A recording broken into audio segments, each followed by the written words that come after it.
Bonjour. Alors aujourd'hui, je voulais parler des matrices orthogonales, mais pas pour elles-mêmes, disons. Je voulais parler des matrices orthogonales dans le sens comment elles interviennent, quelles sont leurs portes d'entrée en mathématiques, principalement en algèbre linéaire. Voilà. Alors, on est sur un espace Rn euclidien, où des fois, on pourra le voir comme un espace E euclidien de dimension n, si on se fixe une base, ça revient au même. Et on regarde l'ensemble des matrices qu'on va appeler O indice n. Donc c'est des matrices NN qu'on appelle O, telles que la norme euclidienne donc de OX, X c'est un vecteur colonne, est égale à la norme euclidienne toujours de X, pour tout X dans Rn. Donc on peut le voir comme matrice, mais on peut aussi le voir comme endomorphisme si on a une base fixée. Et en fait, ce qui est intéressant déjà dans une première situation, c'est que c'est tellement restrictif cette condition qu'elle suffit juste à une application à la rendre linéaire. En gros, on arrive à montrer à partir du moment où on a ça pour tout x, même si c'est pas linéaire, si on regarde ça comme u de x, on arrive à montrer que u de x, u de y égale xy pour le produit scalaire. Bon. Et ensuite, on arrive à montrer que u de x plus y moins u de x moins u de y est de norme au carré nul, en développant la norme au carré en utilisant ça. Donc c'est assez facile de voir ça, assez classique, et ça prouve à quel point c'est tout de même restrictif. Alors, voilà déjà une caractérisation, c'est que O transposé O égale IN, ça suffit, c'est nécessaire et suffisant à montrer que O est dans ON, parce que, en fait, on arrive à ce que je disais, à partir de là, grâce à la forme polaire, à montrer que OX, OY est égal à XY, et ça revient à dire que X transposé OY égale X transposé Y, et en prenant des vecteurs X et Y bien choisis, on arrive à montrer que O transposé O égale identité. Alors déjà, on voit tout de suite une propriété intéressante des matrices orthogonales, c'est que pour les inverser, il suffit de les transposer. Ça c'est difficile, mais ça c'est très facile. Donc ça c'est à penser quand on est dans les systèmes. Malheureusement, toutes les matrices ne sont pas orthogonales, évidemment. Bon. Donc la première chose qu'on puisse dire, c'est que cette norme-là, cette norme 2, possède une norme qui lui est subordonnée sur l'algèbre des matrices. Et c'est la norme où on met 3 verticales, ici indice 2, qui est sup de norme 2 de AX, quand la norme 2 de X est égale à 1. D'accord ? Voilà. Donc c'est un sup, en fait, comme la sphère est compacte, c'est un max. Et vous voyez déjà une propriété des matrices orthogonales, c'est que quand on met un O ici, d'accord, on va mettre un O là, et ça ne va rien changer. Donc, la norme subordonnée à la norme quadratique sur OA, ça fait A. Et la norme subordonnée à O, ça fait A aussi. Pourquoi ? Parce que quand vous avez OX ici, vous pouvez le poser Y, vous avez un changement de variable, comme O est inversible, vous avez aussi Y est égal à 1, d'après cette propriété-là. Donc, en gros, vous avez, quand vous multipliez à gauche et à droite par une matrice orthogonale, vous ne changez pas cette norme. En particulier, d'ailleurs, ON est borné, puisqu'il suffit que je prenne l'identité pour A, et j'ai la norme de O, quel que soit O, qui est égale à la norme de l'identité. Ça, c'est quand même quelque chose d'assez remarquable, c'est borné. Alors maintenant, comment ça intervient? Grâce aux décompositions. Il faut bien comprendre une décomposition comme un mariage entre deux objets que tout oppose. D'accord? On pourrait presque dire qui s'opposent se décomposent.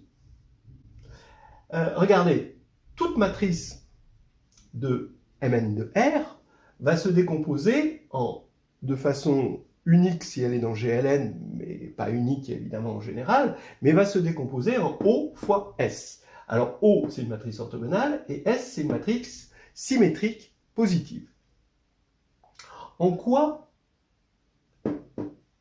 ça s'oppose, ces matrices-là et celles-là? Eh bien, regardez le spectre. Le spectre de O, Alors O, vous le voyez comme une matrice réelle, mais pour aller chercher le spectre, vous allez le chercher dans C, donc vous le voyez comme une matrice complexe.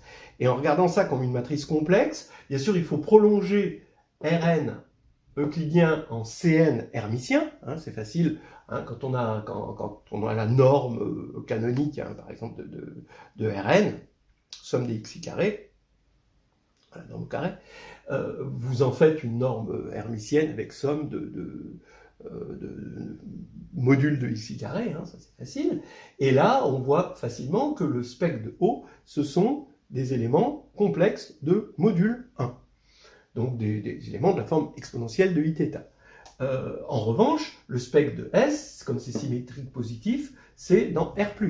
Donc vous avez déjà des choses qui sont opposées, dans le sens que, regardez, dans C, hein, on a déjà une décomposition en module et argument. Et ben, le module, ça va être ça va être la composante R, petit r qui appartient à R+, et l'argument, ça va être l'élément de S1. Donc S1, c'est le cercle, unité. Donc vous voyez que c'est très très utile, hein, d'avoir, c'est comme des coordonnées, hein, on a une dimension radiale, et puis une dimension au niveau des arguments, ça c'est utile.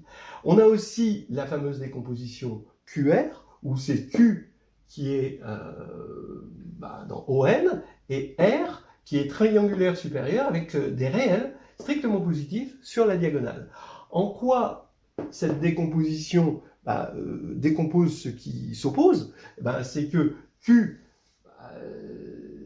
est loin d'être triangulaire, dans le sens que si une matrice est dans ON et elle est triangulaire, avec des éléments strictement positif sur la diagonale, alors c'est forcément l'identité. Ça, c'est un exercice très simple qu'on peut faire en utilisant le fait que les colonnes sont, des colonnes distinctes, sont orthogonales entre elles, d'accord, et de module 1.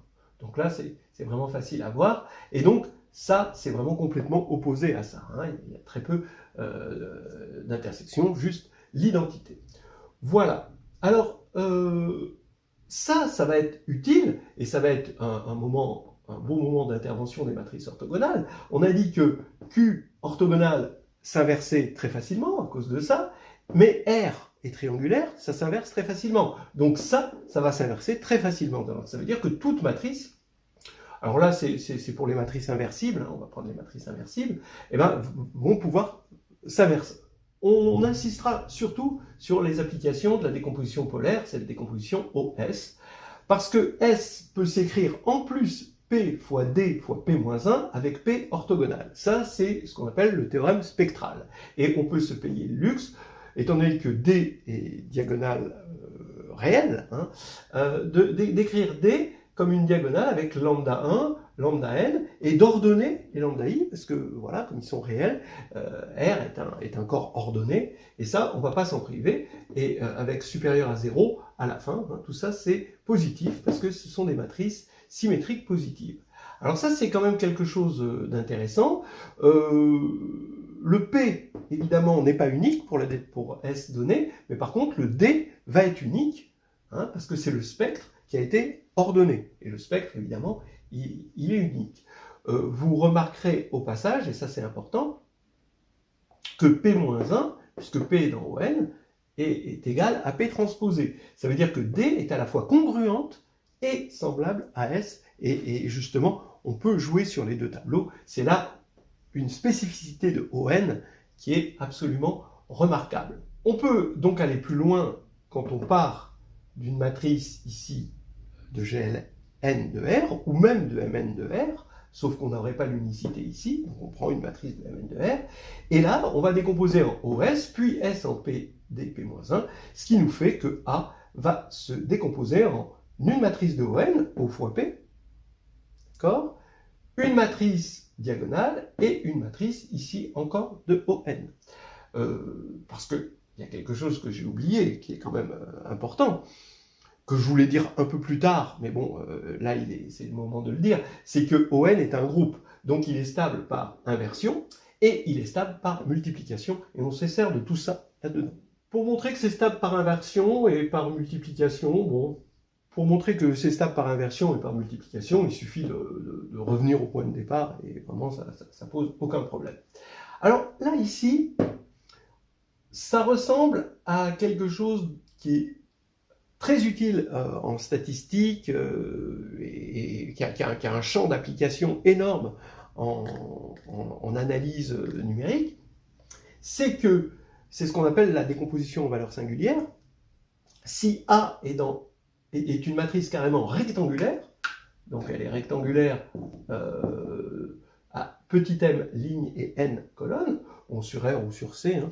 Alors on peut décomposer, on va rester sur R, on peut décomposer A en OM, donc une matrice de haut indice M, D, matrice diagonale avec des... Alors, elle n'est pas diagonale parce qu'elle est Mn, donc on dit qu'elle est quasi-diagonale. Donc en haut à gauche, il y a une diagonale mais ce n'est pas une vraie diagonale du rectangle, il n'y a pas de diagonale du rectangle tracée dans la matrice.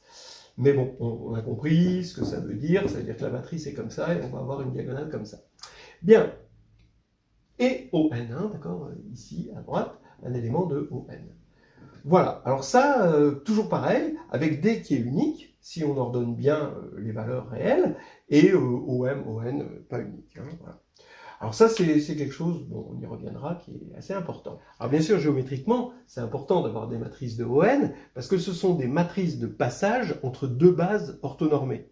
Voilà, donc ça, je pense que ça, c'est une des utilisations fondamentales des matrices orthogonales. Mais on peut aussi avoir des caractérisations topologiques qui sont intéressantes. Alors en topologie, regardons l'aspect topologique. C'est que quand on va regarder ON, comme ensemble,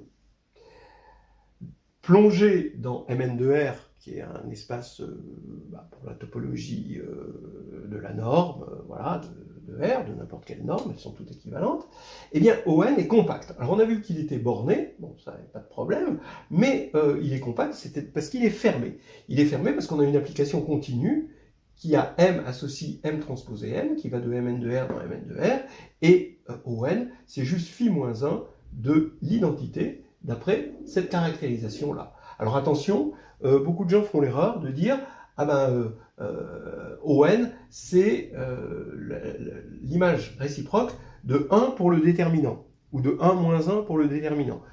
Ça, c'est absolument faux. Hein. Si O est dans ON, alors le déterminant vaut 1 moins 1 à cause de ça, mais sinon, la réciproque est fausse. Bon. Alors donc, borné et fermé entraîne que c'est compact. On a même quelque chose de très fort qui dépasse quand même l'agrégé interne et qui dépasse même l'agrégé externe. C'est que on a une réciproque, on a une caractérisation. C'est-à-dire tout sous-groupe maximal compact de GLN de R est conjugué à ON. Donc ça, c'est quelque chose de très très fort. Par contre, quelque chose qu'on peut montrer à un niveau vraiment basique, juste avec la décomposition polaire, c'est que ON est un sous-groupe maximal compact. Hein, parce que, bon, voilà, hein, si on prend un sous-groupe de GLN de R qui contient ON et qui est compact, alors il est égal à ON. Ça, c'est assez facile avec ça. Bien.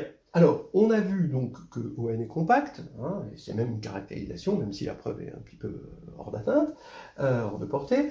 Eh bien, on a la connexité. ON n'est pas connexe, parce que le déterminant d'un élément de ON peut être 1 ou moins 1, d'accord, soit 1, soit moins 1, et c'est surjectif sur 1 moins 1. Donc, comme 1 moins 1 n'est pas connexe, voilà, c'est pas possible, ça, c'est pas connexe. En revanche, vous avez SON, qui est connexe. SON, c'est les éléments de ON qui sont de déterminant 1.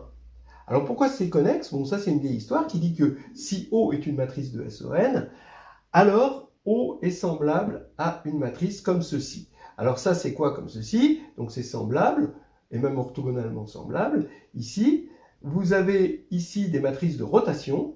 Donc Rθ c'est cos θ, sin θ moins sin θ cos θ. Vous avez des matrices de rotation, et ici vous avez que des 1.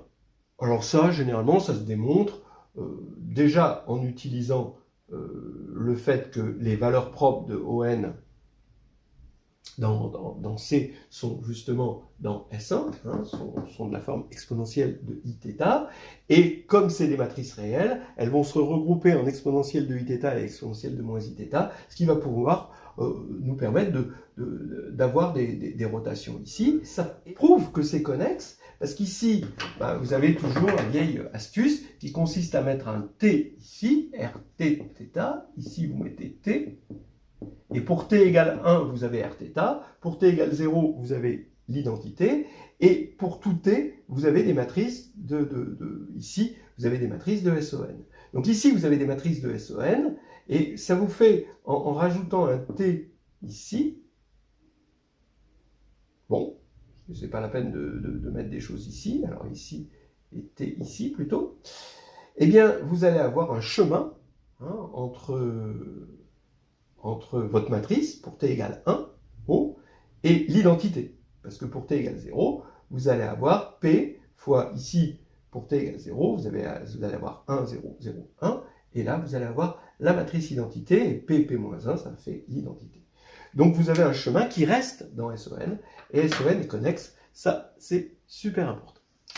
Voilà pour l'aspect topologique. Maintenant, on va insister sur l'aspect groupe. Alors, on a vu un certain nombre de choses là, on a vu qu'une matrice orthogonale arrivait à, grâce aux décompositions, hein, à propager un peu ses propriétés au-delà de son domaine, c'est-à-dire dans tout Mn de R. Ça, c'est intéressant, d'autant plus que elles sont assez simples à analyser, ces matrices-là, hein, donc au niveau spectre. Qu'est-ce qu'elles ont d'intéressant au niveau spectre? C'est que les valeurs propres sont des éléments de modules, des complexes. Quand on regarde dans les complexes, c'est de module 1. En plus, O transposé est égal à O-1, donc ça veut dire que O transposé commute avec O, puisque c'est O-1, c'est l'inverse. Et donc ça commute avec O. Et donc elle rentre dans le cadre des matrices normales qui sont sur C, diagonalisable en base unitaire, hein, ou orthonormée pour C.